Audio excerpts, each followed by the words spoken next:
Good morning, everyone, and welcome to Think Future.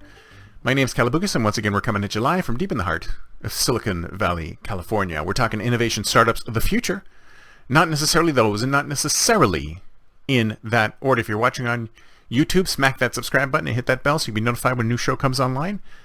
And if you're on your favorite podcast service, please subscribe and please drop a note on Apple Podcasts. I greatly appreciate it if you like the show. So, where are you living right now? Where are you living right now? What is your current situation?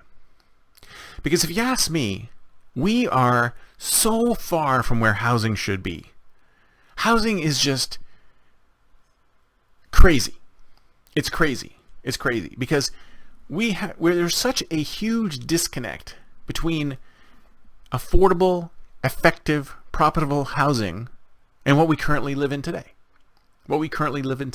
Probably 9 times out of 10, there's something about where you live that you don't like, right? It's either your city has too much crime, or you're too far away from anything that you want to do, or what you can afford is impossible. So you have to commute, or you have to remote work, or whatever. We're not optimized when it comes to housing. And I think what we need to do is we need to rethink the whole concept of housing. Because if you think about it, if you look at, I think we should look at it from first principles. We should look at it from first principles and say, how much space does a human being need to have to live in? Because you have human beings living in 10,000 square foot mansions, and you have human beings living in 200 square foot tiny homes, or even less. I don't even know how big a tiny home is. 200 square feet, 100 square feet, 90 square feet, 50 square feet. How much space does a human being need to live in? Because if you look globally, don't even look at the United States specifically. Look at the world. Look at the entire world and look at living conditions in the entire world. How much room does a human being need?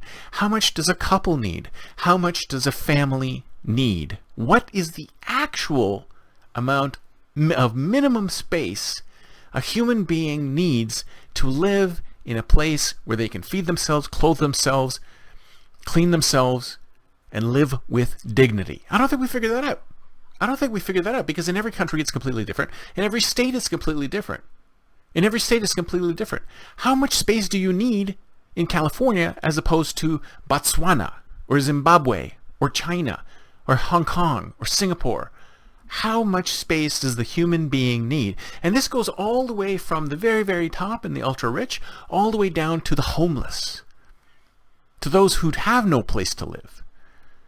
Do we know what the minimum viable domicile should be, the MVT?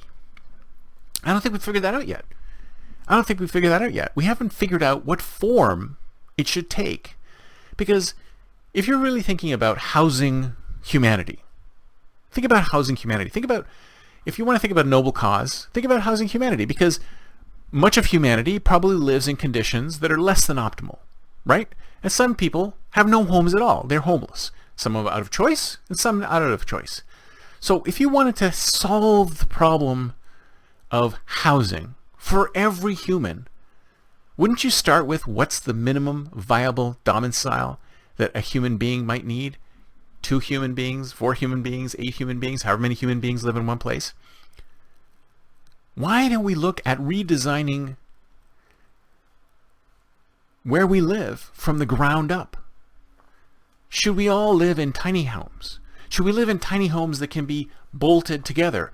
Should we live in tiny homes that can roll around? Should we live in autonomous tiny homes? Combinations of Teslas on wheels where you can just have it move you to wherever you need to go and then to be something else in the rest of the day. Wouldn't it be great if we all lived in autonomous tiny homes where we could just allow it to take us to different places? So say tomorrow morning I needed to be in LA. I just go to sleep. It drives me down 5 to LA and I wake up and I'm there. And I have my home with me wherever I go.